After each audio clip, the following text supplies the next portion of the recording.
I got the pilot bushing out of the end of the crank on the Ford, and there's no bearings left in it. There's supposed to be. And the end of the crank, the pilot shaft on the transmission, is kind of chewed up a little bit. Not terrible bad, but worse than I want to see it. But I got it apart. It just took me getting a slide hammer to get it out. And there's the end of the pilot shaft. You can see it's a little bit chewed up. But most of it was able to sand out. You got a little bit of a rough spot there back behind those two grooves.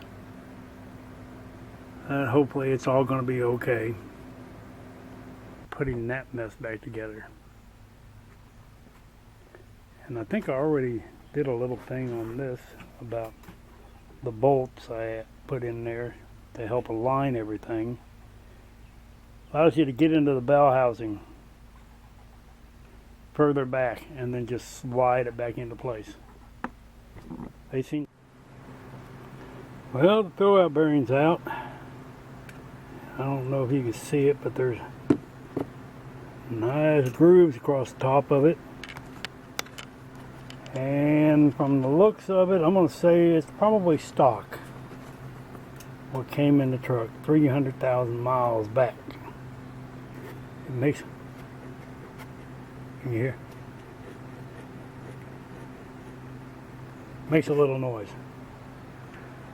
There's my injector tester cleaner that I've told you about for over a year now.